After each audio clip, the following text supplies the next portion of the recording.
Hi, my name is Anna, and I'm here to tell you about my experiences working with a group called the International Women's Peace Service, which is based in the West Bank, and basically we do two things.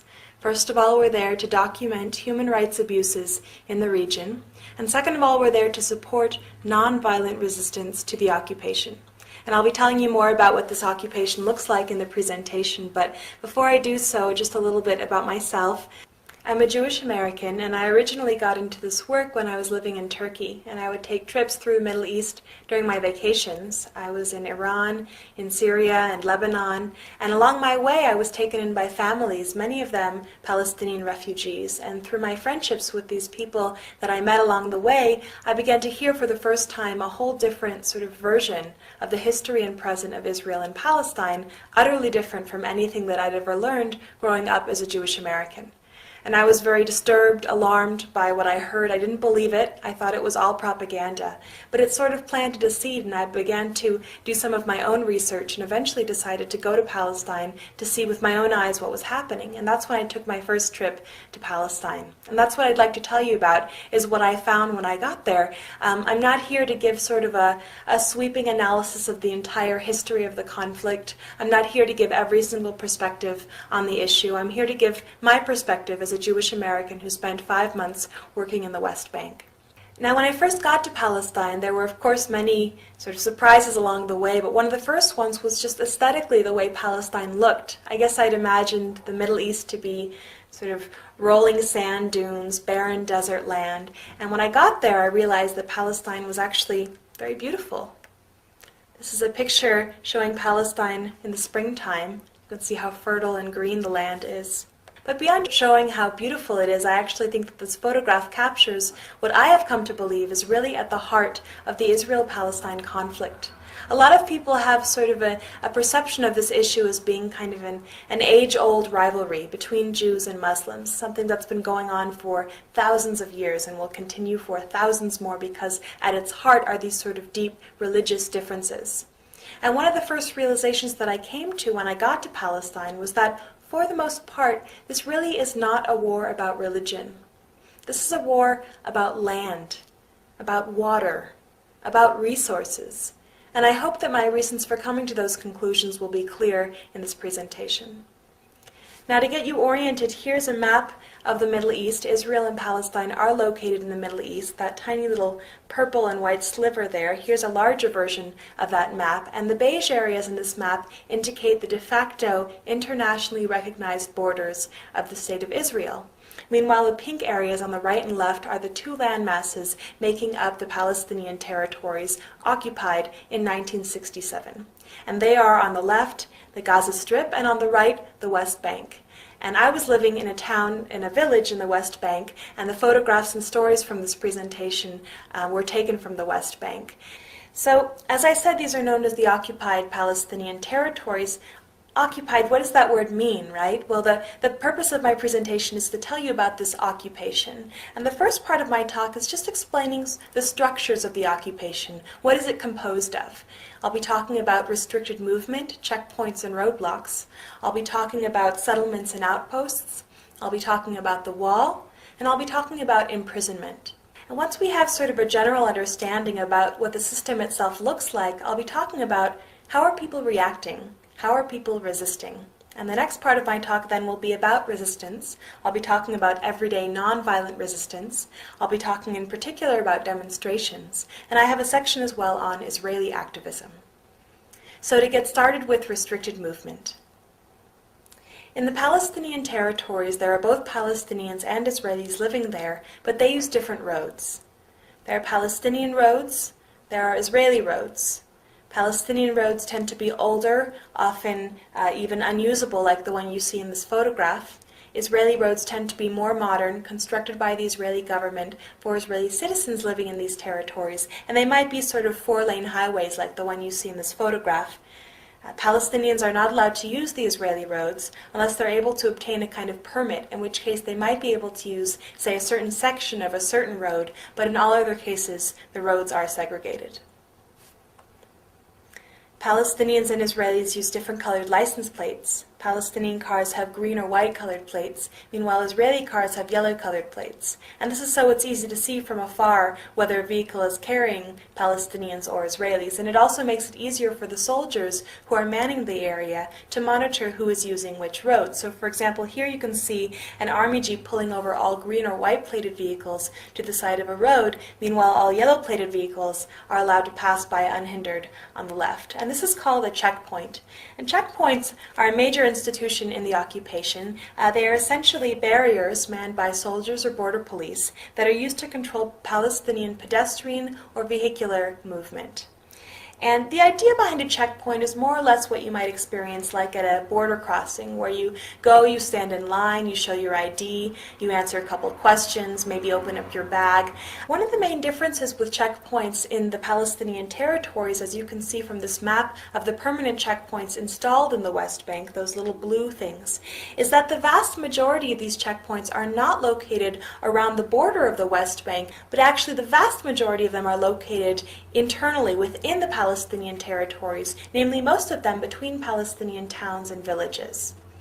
And what this means for a Palestinian person who's living, let's say, just south of Hebron in the south of the West Bank, who wants to travel, 30 miles north to the city of Bethlehem, which is a little bit more towards Jerusalem. So 30 miles, that should take a person under normal circumstances like 30, 40 minutes, maybe an hour tops. Well, it's very likely to take that Palestinian person anywhere from 2 hours to 4 hours to 8 hours to maybe even an entire day to travel just those 30 miles because of the number of times that he or she would be stopped along the way at these checkpoints. And well, this is obviously very frustrating. People are spending hour after hour, day after day at these checkpoints to get from any one place to another. But beyond just being sort of a frustration, these checkpoints are extremely disabling to Palestinian daily life, to all aspects of Palestinian daily life. For example, these checkpoints make it very difficult for a Palestinian person to hold a steady job. It's never clear if it's going to take you 10 minutes or 3 hours to commute from your little village to the nearest city. Similarly, attending classes on a regular basis is pretty much impossible. Unless you happen to have a university in your little village, higher education is basically out of the question. So beyond just being sort of an annoyance or a burden, these checkpoints are preventing Palestinians from earning a living and from getting an education. Beyond that, getting to a marriage, a funeral, graduation, going to visit your family, all aspects of daily life are affected. And imagine if you, every time you wanted to go to work or to school or to church or wherever else you were going, that you had to go through a series of checkpoints that held you up for 2-3 hours. How would that affect your life? And maybe that gives you sort of a glimpse of how disabling these checkpoints have become to Palestinians just sort of on a daily basis. This is the checkpoint outside of the city of Nablus. It's called Huwara. And we were there doing checkpoint watch, where we basically document what's happening at these checkpoints. And on this day, the rule was the following. Women were allowed through the checkpoint, older men were allowed through the checkpoint, and young boys were also allowed through the checkpoint. But any men between the ages of 15 and 40 weren't. Period. It didn't matter where you were coming from, it didn't matter where you were going, it didn't matter who you were, it didn't matter if it was an emergency. If you were Palestinian male, 15 to 40 years of age, you couldn't get home or to work or to school or to the hospital or wherever you were going. And so they gathered here, literally hundreds of Palestinian men in this ditch next to the checkpoint in hopes that the rule would change at some point.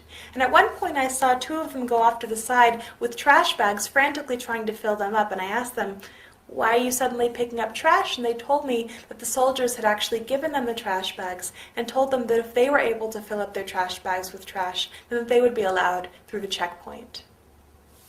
Health violations are another major issue at these checkpoints and in the occupation in general. Here you can see a Palestinian green and white plated ambulance that's pulling over to the side of a road to allow a yellow plated Israeli vehicle priority on that road. And these ambulances will sometimes wait for hours before reaching the checkpoints themselves. And when they get there, they're oftentimes not sort of rushed through quickly, but actually held at gunpoint, as you can see in this photograph, while another soldier will go around the back to sort of screen through the back of the ambulance. And the reasoning given for holding up ambulances oftentimes even longer than average civilian vehicles is that apparently in the past these ambulances have been used to transport weapons or people wanted by the Israeli government. And well, I've done a little research on the subject and discovered that actually there is one documented case of a Palestinian ambulance being abused for these purposes. But even if they were being used for these purposes, even if that was the case, remember that this Palestinian ambulance is traveling from a Palestinian village to a Palestinian city. It's not traveling from the West Bank into Israel, and that is where these checkpoints are located, between Palestinian built-up areas, such that in what way is holding up this ambulance endangering the lives of the people in back of it? In what way is this contributing to the safety or the security of the Israeli population, let alone the entire Palestinian population? This is the checkpoint outside of the village of Deir Balut where I spent some time, and this checkpoint is open from 7 in the morning until 7 at night. What that means is that if you have any kind of an emergency between the hours of 7 p.m. and 7 a.m., well, you're kind of out of luck. And in fact, what happened was that a woman from the village who was 7 months pregnant with twins began to have contractions at 1 o'clock in the morning. Her husband drove her frantically to the checkpoint, which they needed to cross to reach the nearest hospital in the city of Ramallah, an hour away. They got to the checkpoint, and the soldiers who sleep above it came down to meet them and were very polite. And they said, look, the rule is very clear. Palestinians are not allowed through until 7 in the morning. Please come back at 7. Well, the woman obviously couldn't wait 6 hours to have her babies, and so they argued a bit more. And the soldiers, again, they were very polite and even apologetic, and they just kept saying the same thing over and over again. They said, look, we didn't make the rules. We don't even agree with them. We're just following orders. We're just following orders. This is something I hear from soldiers almost daily. We're just following orders, and that's exactly what the soldiers were doing.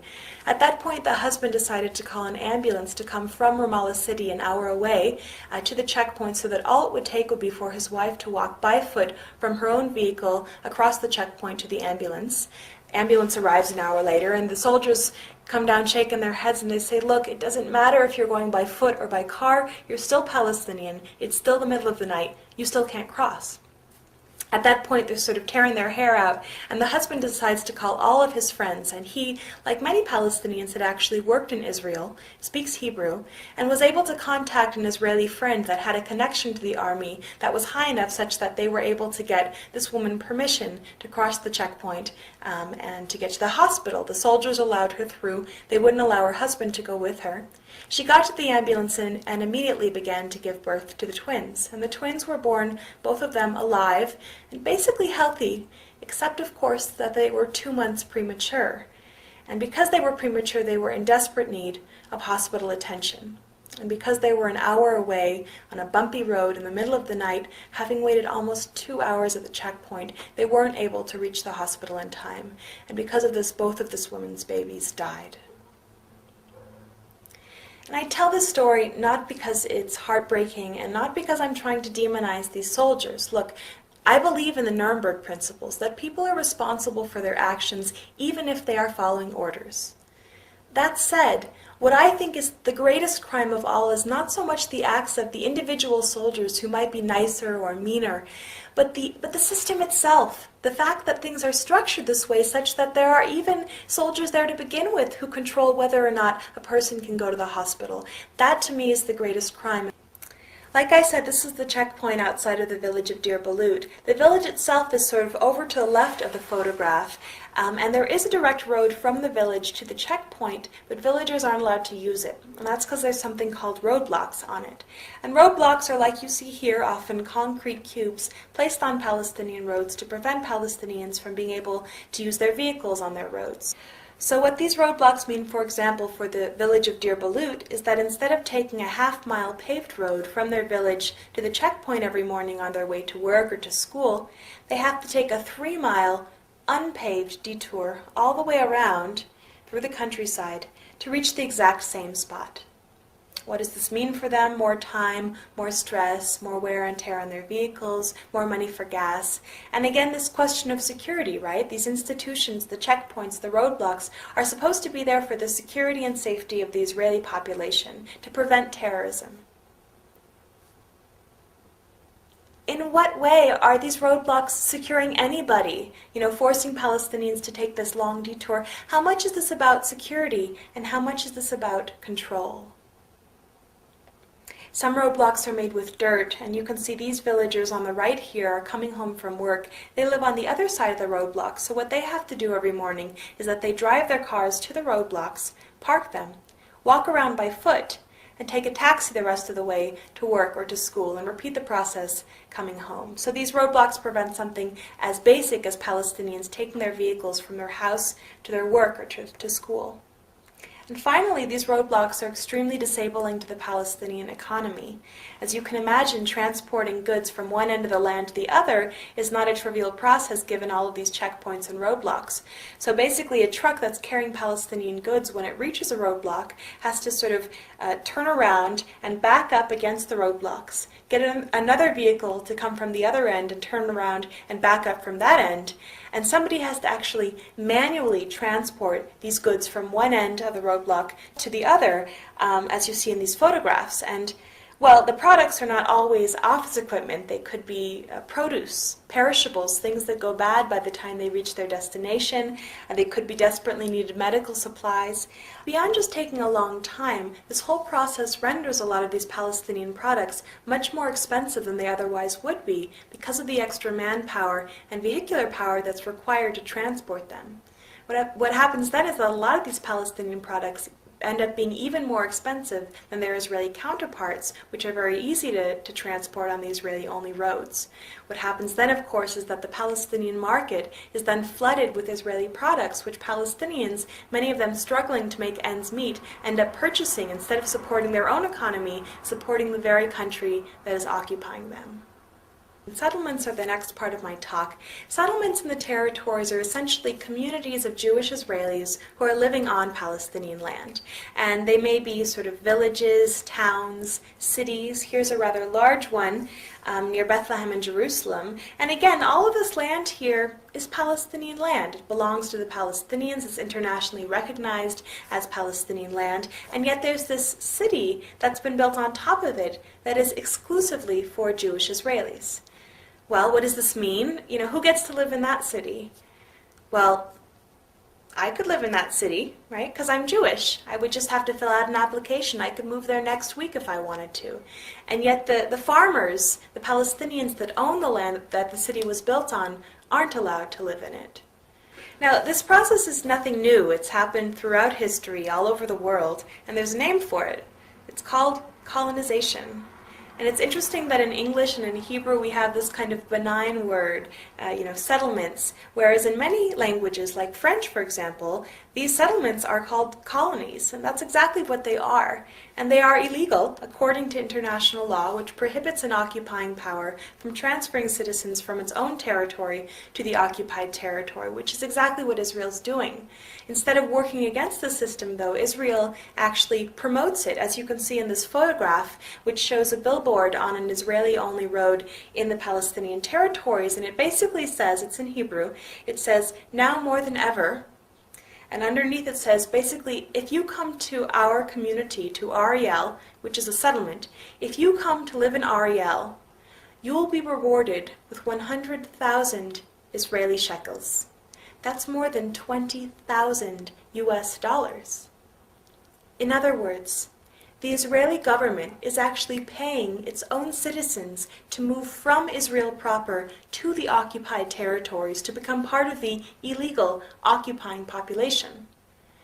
And what's particularly interesting to me about this billboard is who is it targeting? Who are going to be the Israelis who uproot their families to go live on this foreign land because it's cheaper to do so? Is it going to be well-off, wealthy, established Israeli families? No, they want to live in Tel Aviv. The families who end up taking advantage of these offers are going to be low-income Israelis, poor Israelis, recent immigrants from Africa, from Eastern Europe. And in fact, a lot of these settlements, Ariel included, are populated primarily by immigrants who've moved to the territories, not because they say this land is ours and nobody else's, but because they're looking for a higher standard of living. And these financial offers can be very appealing. People who take advantage of them will get nice housing, oftentimes with mortgages subsidized by the government. There are parks for their kids to play in, strip malls, swimming pools, and a place where water is so precious. A nice offer, right? Again, all of this built illegally on Palestinian land. At this point, there are settlements all over the West Bank. The red dots in this map indicate where you have an illegal Jewish-only colony built on Palestinian land. And of course, coming along with the settlements and colonies is the road network. And here you can see it's just a handful of them, but the way those blue roads and highways really chop up, compartmentalize that Palestinian landscape. Remember, of course, that these roads were built illegally on Palestinian land, and that the Palestinians owning the land that they were built on, for the most part, aren't even allowed to use them because of the segregated road system. The next part of my talk is on outposts, which are similar to settlements in that they are incidents of Jewish Israelis living illegally on Palestinian land. One of the main differences are the people who choose to live in these outposts. So I talked before about what I call economic settlers, moving to the territories for financial benefits. And they represent about 80% of the settler population, a vast majority that says, according to polls, that they would be willing to leave if they were offered financial compensation. So when Israel says it's impossible to make all of these hundreds of thousands of settlers leave, remember that the vast majority are there simply because the government is paying them to do so. The remaining 20% of the settler population are often called ideological settlers, moving to the territories not for money, but because of their beliefs. And many of them believe that the land in the West Bank and Gaza belongs to the Jewish people, for oftentimes religious reasons or maybe political reasons. And according to many of these people, the Palestinians are the ones who are occupying this land, Jewish land. And so they will actually come in the middle of the night with trailers and simply establish themselves on a plot of Palestinian land and say, we're not leaving, this land belongs to us. Well, a farmer wakes up the next morning and there's an outpost on his land, and while the Israeli government says that it doesn't condone this kind of practice, it doesn't do a whole lot to prevent the settlers from coming or to make them leave. And so over time, these outposts begin to grow. More settlers move into them. Eventually they want a school for their children. They want a fence around them for security. They want a road to connect them to Israel. And over time what you have is it's no longer an outpost. It's a new settlement. And that's the way a lot of these settlements were originally founded and grew into what they are today. And once they become settlements and recognized by the Israeli government as such, they become subsidized by the Israeli government, which means subsidized by the U.S. government, by us.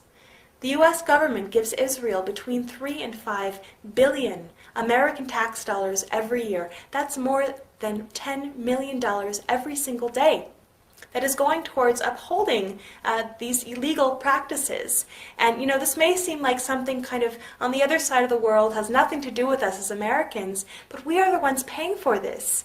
We have a right, we have a responsibility to know where our tax dollars are going and to ensure that they are not being used to violate human rights, international law, and even U.S. law.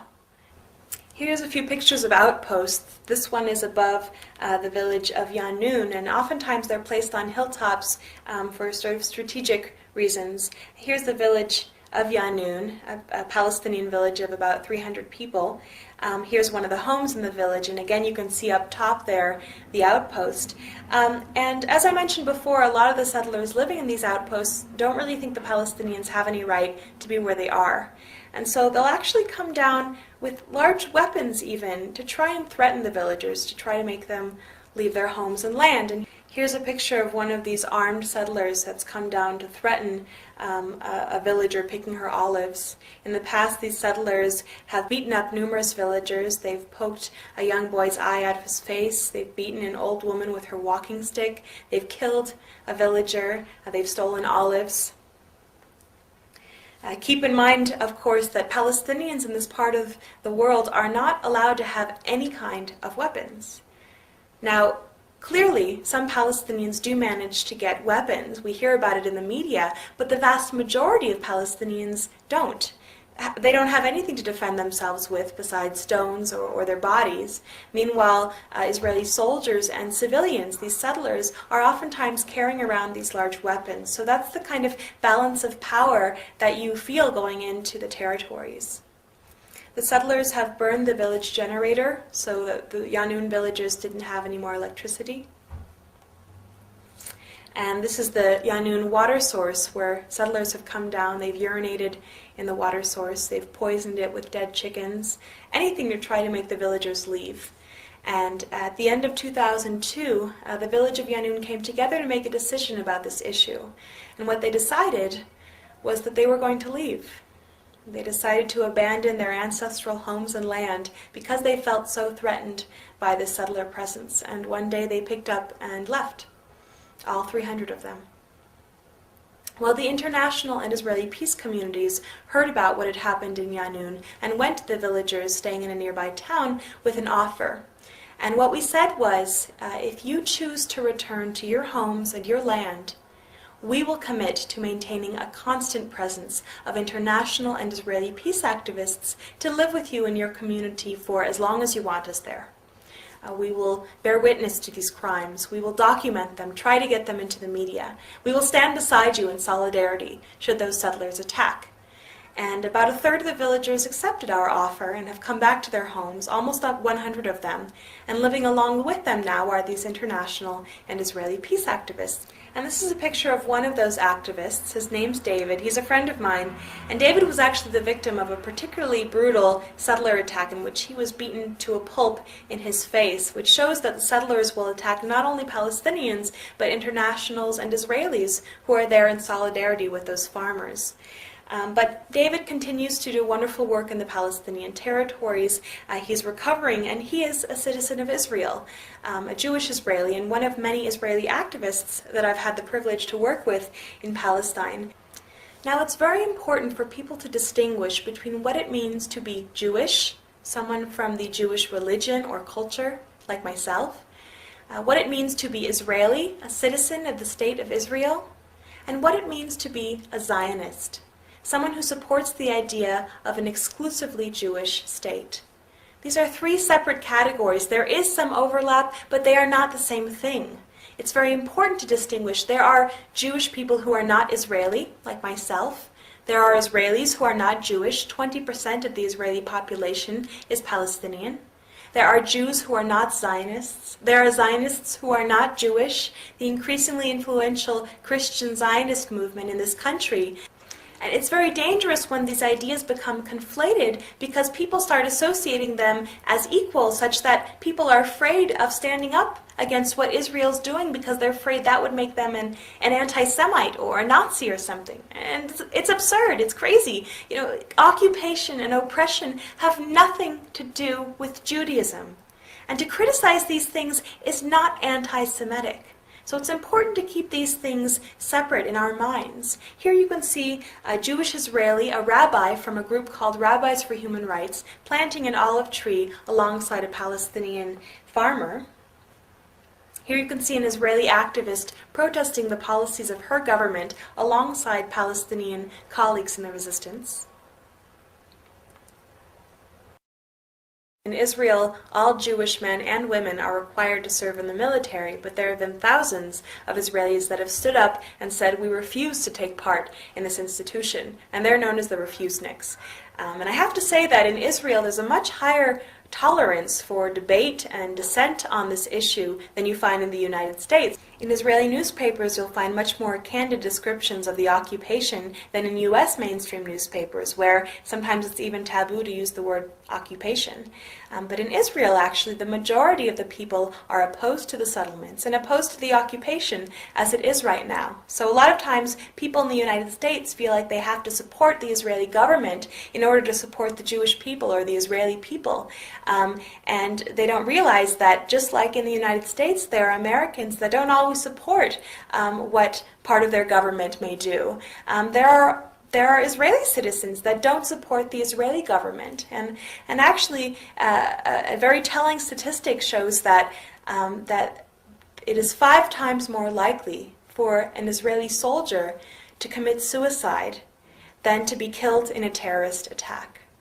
And so when people talk about this occupation as helping the Jewish people, they don't realize how many Israelis are actually against it and how important it is for the Jewish people as well as the Palestinian people to end this.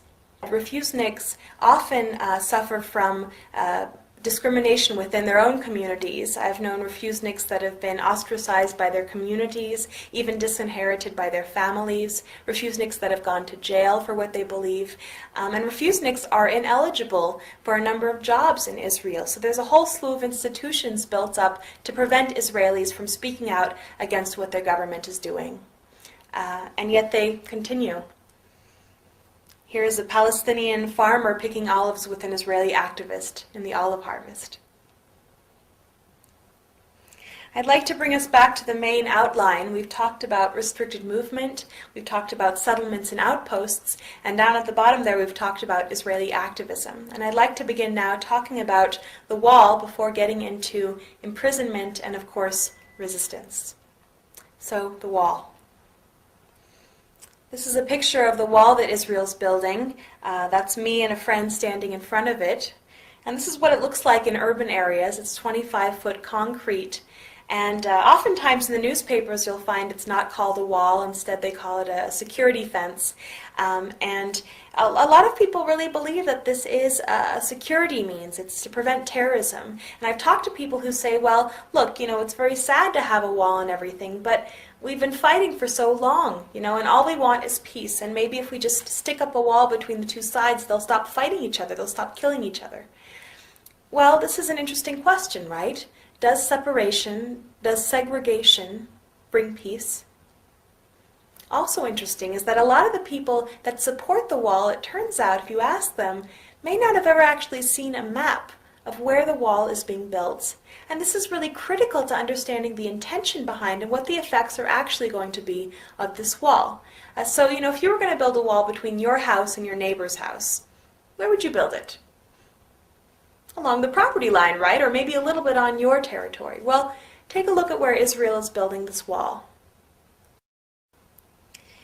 In this map, you can see the border around the West Bank, and then you can see those red lines that indicate where Israel is constructing this wall. As you can see, over 80% of it doesn't even touch the green line, that border of the West Bank, but actually snakes in effect annexing all of that land on the western side onto the Israeli side. In particular, take a look at the Jerusalem area, where most of the land is being taken. And remember, of course, that Jerusalem is a holy city not only for Jewish people, but also for Muslims and for Christians. 20% of the Palestinian population is Christian. And they, along with their Muslim counterparts, are being separated from the religious center of their land, as well as the economic center of their land and the geographic center of their land. The entire eastern third of the West Bank was going to be cut off with the wall, and now instead of building a wall, they've decided to line that eastern third with checkpoints so that Palestinians, for the most part, can't even access that part of the West Bank. So what's happened is that it's been chopped up. The West Bank has been chopped up into little sections. And here is a series of 4 maps that really show over time what has happened. And I think that they really tell the story well. The first map represents, with the green, the amount of land that was owned by Palestinians in 1946, and that's 92% of the land, whereas Jews owned 8% of the land. Then in 1947, the UN Resolution 181 offered Jews 54% of the land and Palestinians 46% of the land. By the end of the 1948 war, when Israel was declared a state, the Jewish Zionist forces had actually acquired 78% of the land, leaving the Palestinians with 22% of the land in the West Bank and Gaza. And finally now, in 2006, you can see what that land has come to, a series of smaller sort of enclaves and islands. Here you can see the region that I was living in, and the way that Palestinian territory has been sort of chopped up and compartmentalized by that wall. In particular, at the top left is the city of Qalqilia, a city of more than 50,000 Palestinians that has been completely surrounded by this 25-foot concrete wall, such that its outskirts look something like this now. These are the sniper towers, razor wire, and concrete wall around the Qalqilia city, also known as the Qalqilia ghetto now, or an open-air prison even. And very interesting is that as a person of privilege in this part of the world, as an American, as a Jewish person, as a white person, I was actually able to see this wall from both sides of it. So here are photographs of the Qalqilia wall from the city of Qalqilia, the Palestinian side. Meanwhile, the next photograph I'm going to show you is a picture of this exact same wall from the Israeli highway that passes by on the other side of it. And I think this is very interesting. They've sort of built up on a slant up to the wall where they plant flowers in the springtime, such that it doesn't even look like a wall. And as I said before, many Israelis are much better informed about the situation than American Jews or Americans in general in this country. And yet at some point, I actually think that most Israelis probably don't even know what the wall looks like, where it's being built, what it's doing to Palestinian farmers and families. And this, to me, is almost a kind of censorship, preventing that message from getting across. And of course, censorship is something happening in our country as well. Here's a little anecdote. A friend of mine was flying back from Palestine to the United States, and she had a layover in Germany along the way where she picked up this issue of International Newsweek because it had a particularly sympathetic article about the plight of the Palestinians. You can see at the top there. And then she had another layover in Chicago on her flight home where she found this. Also Newsweek, August 2004, but the US version, with almost the same information, but one major difference. That article about the plight of the Palestinians had been completely removed from the entire magazine and replaced by one about the Olympics. And, well, some people will tell you that's just because Americans don't care about the Middle East, but you know, look at the cover story. Of course Americans care about the Middle East. We read about what's happening in Iraq. We read about what's happened in Lebanon. This is a kind of censorship, and it's happening all over the place. We need to be aware of it. It's very dangerous, of course, because the very people who are paying for what's happening don't know what's happening. And so, you know, you don't have to take my word for it. I tell people, do your own research. You know, I didn't believe it when I first heard it. I did my own research, and that's what I recommend for other people to do. Now, another kind of censorship is just also in the wording. So, for example, instead of calling it a wall, calling it a fence. And, well, to be fair, in rural parts of Palestine, the wall looks like this. At its base is wire fence. But if you look a little bit closer, you'd find that this fence is not the kind of fence that you'd have like in your backyard kind of fence. Much of it is reinforced with heavy-duty electric wire and almost everywhere with razor wire. Back to the concrete areas. This is Abu Dis, a neighborhood of East Jerusalem. And what I want to illustrate here is that when you have a Palestinian built-up area and an Israeli settlement in the Palestinian territories, the wall won't be built, first of all, along the actual border, or even right in between the Palestinian town or village and the nearest settlement, or even sort of right up against the settlement to just get it onto the Israeli side. But oftentimes, in my experience, they'll build the wall as close as possible to the Palestinian built-up area so that not only the settlement, but all the land between the settlement and the nearest Palestinian town or village also ends up on the Israeli side. And this land, you know, it's not just pretty land to have a picnic on once in a while. This land is usually the land that farmers and families in surrounding areas have been living off of for generations or even hundreds of years. This is their livelihoods that's being taken away from them. One of the things I do with IWPS is actually accompanying farmers to their land that has now been stranded on the other side of the wall or checkpoints. And Israel says that although it's cutting off farmers from their land, it will allow them through at certain times with a certain kind of permit. Well, this is a man that I accompanied to the gate of the wall in hopes of getting to his land, and he had gone to acquire one of these permits to get to his own land. And he actually had papers as well dating back to the Ottoman era proving that he was the owner of that land on the other side, that he could see through but he couldn't get to when he wanted to. Well, we went together and we waited for 2 days, trying to flag down any jeep that would pass by, hoping that soldiers would let us pass, and they wouldn't. And this man, he didn't even want to go to pick his olives. He just wanted to go to be on his land. He said, I just want to sit under my trees, and he couldn't. So another thing that people are cut off from is each other.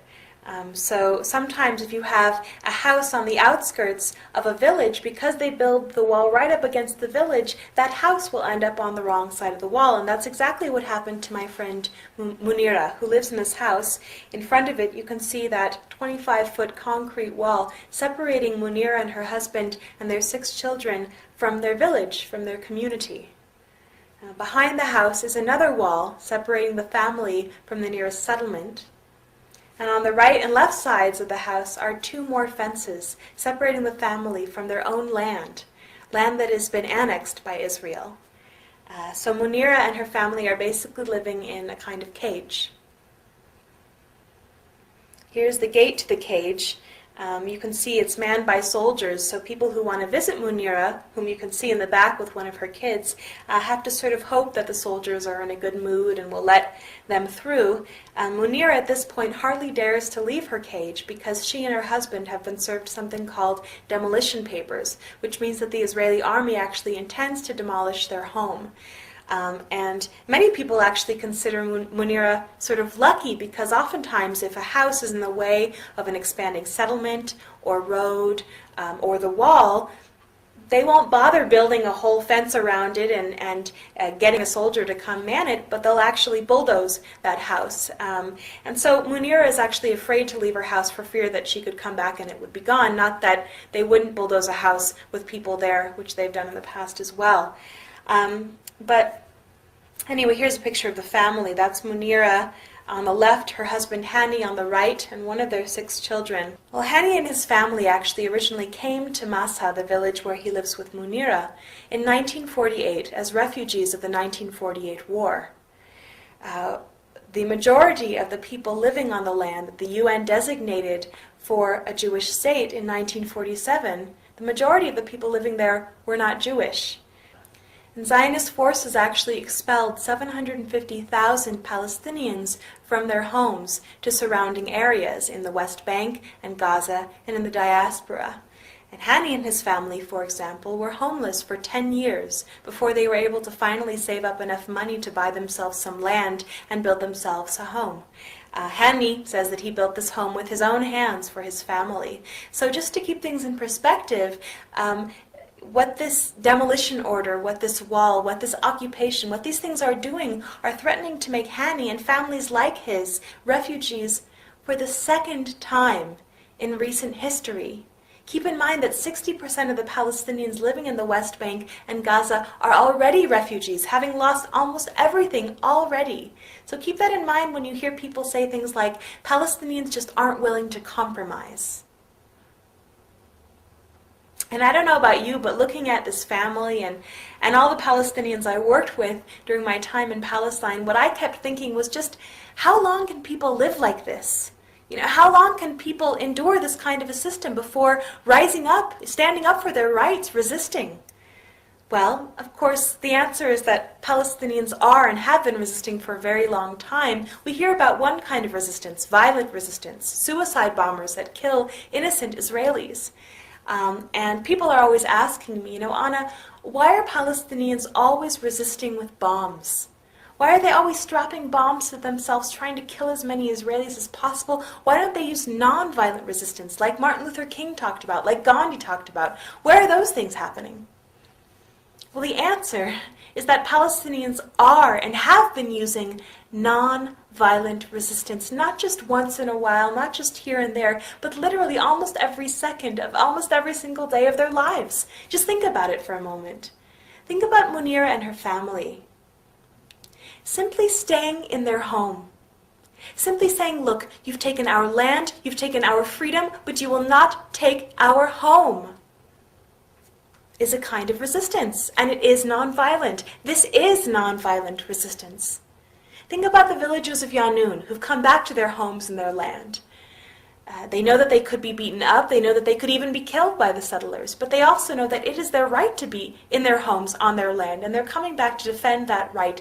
This is nonviolent resistance. And in my opinion, any attempt on the part of Palestinians to maintain any kind of normalcy or dignity in their daily lives in spite of this occupation is a kind of resistance to that system. It's just not something you ever hear about in the newspapers and media. And here's a couple other examples of everyday nonviolent resistance in Palestine. Here's a group of women from the Tulkarm region who've been cut off from their trees by the wall. They've lost their livelihoods, so they've formed an embroidery cooperative to sell embroidery to support themselves and their families. Instead of giving up, instead of leaving, this is nonviolent resistance. This is the village of Atawani, where settlers have actually boiled barley seeds in rat poison and spread that poison around the landscape of Atawani to try and dissuade shepherds from bringing their sheep to their land for fear that the sheep will eat the poison and be killed. Well, I talked to the shepherd, and she knew about the poison, but she also knew that if she doesn't come back to her land, then the settlers would have gotten exactly what they wanted, and over time they would have come and confiscated the land, saying, well, nobody else was using it. So she's coming back to defend her right to be on her land, even if she might lose a sheep or two. This is nonviolent resistance. Painting the wall, nonviolent resistance.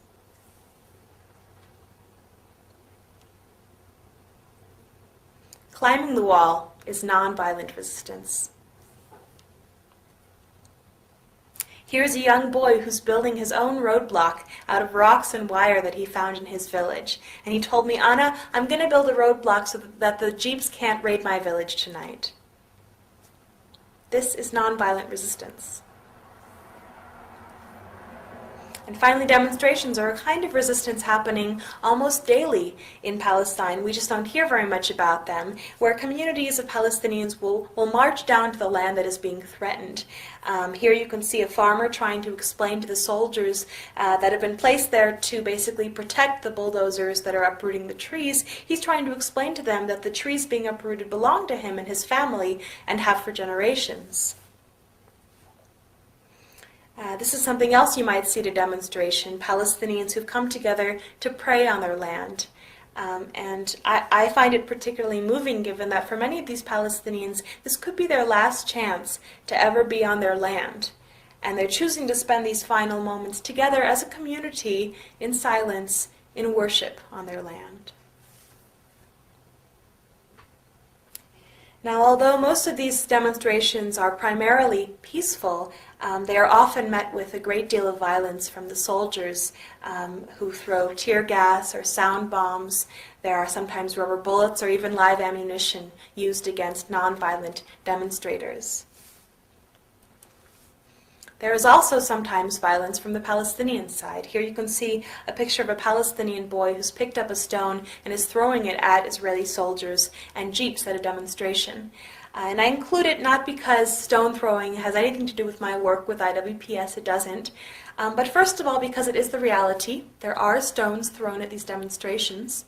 And second of all, to give it a little bit of perspective. So the stone throwing that you see here is used as the justification for the mass imprisonment of young Palestinian men who are put in jail for throwing these stones. And well, I would agree that a stone is definitely a weapon, right? You know, you can kill somebody with a stone, no question about it, but we don't get much sort of context in which these stones are actually thrown. So for example, this boy, he hasn't sort of gathered up a bunch of stones and snuck across the border into Israel to stone as many Israelis as possible because he hates Jews. This boy is in his village, and he's watching jeeps and bulldozers surround his village, uproot his trees, and build a wall around his community. And he's picking up a stone and throwing it at those jeeps, at those bulldozers. And I guess I would just ask you, if someone were to come into your home and start carrying out your television, and then your stereo, and then your computer, at one point, would you pick up a lamp and throw it at them? It's not about justifying, it's about being realistic. What would you expect of yourself in that situation, and how does it compare to what you expect of the Palestinians in the situation they're in right now with the wall? Like I said, many of these kids end up in jail. Here are 5 kids from the village of Marda, near where I lived, and a jeep was raiding their village one night, and they threw stones at the jeep. No soldiers were hurt. In fact, very few soldiers have actually been hurt by these stones because they're usually thrown from very far away for fear of being arrested. And in fact, these 5 kids were picked up for stone throwing and put into jail for 6 months. More than 340 Palestinian children and 9,500 adult Palestinian political prisoners are being held in Israeli prisons today. More than 10% of these are what are called administrative detainees, which means that they can be held without charge indefinitely. And I was once walking in Ramallah where I found a silent procession of people holding photographs of their loved ones being held in Israeli prisons. They asked me to show them to the people of America, so that's what I'm doing.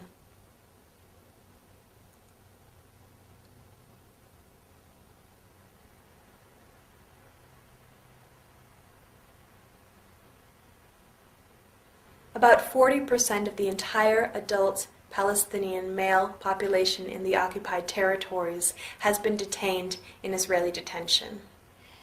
Torture and humiliation are systematic, according to Amnesty International. And I guess what I find so incredible is that in spite of the systematic imprisonment of Palestinians involved in violent and non-violent resistance, in spite of the checkpoints and the roadblocks and the settlements and the outposts and the wall and the land confiscation, in spite of all of these things, that Palestinians continue to resist, continue to stand up for their rights.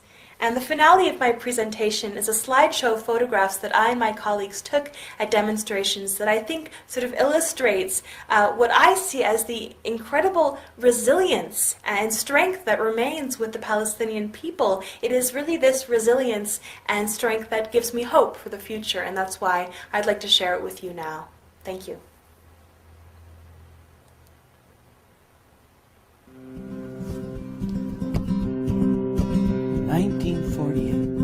I fled my village.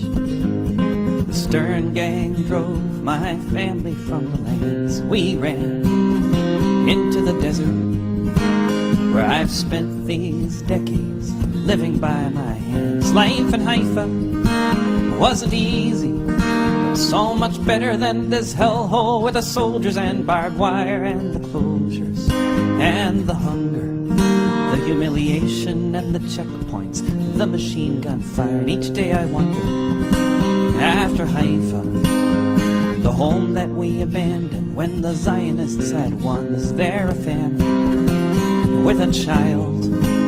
Does its father love it as I love my only son? Before the soldiers shot him down, riddled him with bullets in his back and in his head, home in Haifa, in my house.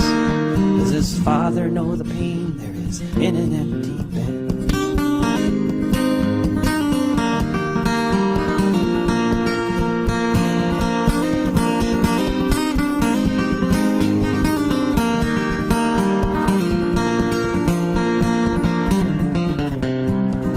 In 1960, I fled my country, left the Tigris River for this foreign place. I had to leave home, I didn't want to, But they were rounding up the leftists, and the papers had my face. And my son, a student leader, on the streets of Baghdad was nowhere to be found. So I walked through the mountains, just the shirt upon my back, knowing not where I was bound. Now here I am, this town of Haifa, in this little house, but at least I'm still alive. And each day I wonder, how is Baghdad? Would I recognize my friends if any did indeed survive? It took a long time, but I made a life here, and I wish my son could be here in this town upon the shore. I was with my wife, it was the Sabbath, when an old Arab couple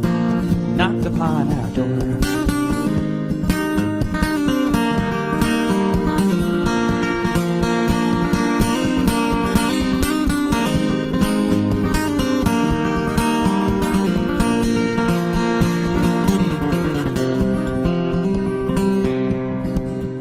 Them in, gave them tea, 'cause that's what you do with strangers. We could see they meant no harm. We told our story, they told theirs, us of our life in Baghdad, them of their family farm, and of this house which they once lived in, where once they raised a family long before their hair turned gray, and of their son and the troopers, and of ours, whom we still cry for every day. So much in common, so much gone bad, so much running and never coming home. You can hear the cars falling down, see the faces of the children forever forced to roam. And here we were in this house, fearing that tomorrow would be just like yesterday. So much resentment, so much at stake, and I really don't remember who was the first to say, in one world, in one village, in one home, let us live together. In one world, in one village, in one home, let us live together. In one world, in one village, in one home, let us live together. In one world.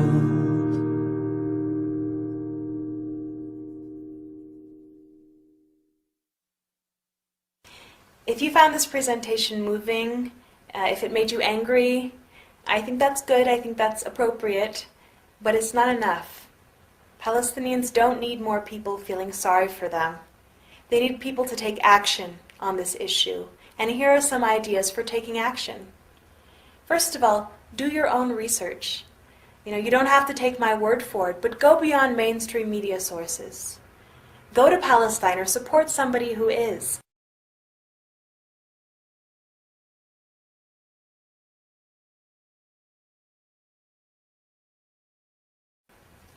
But you don't have to go to Palestine to be effective on this issue. You can get involved locally. Join a divestment campaign based on the divestment move used against South Africa during apartheid, saying as long as you're committing these violations of international law and human rights so systematically, it won't be us who pays for it. You can join a Palestine solidarity group. You can write letters to your local media if you find that what's reported is biased. Call or write or even visit your representatives. Tell them what you think. Let them know that their constituents care about this issue. And finally, talk to your friends and family. Ask people in your community, do they know about the wall? Do they know about what's happening in Israel and Palestine? You have the power to affect people in your community, so use it to ensure security and peace and justice for all people in the Middle East, no matter who.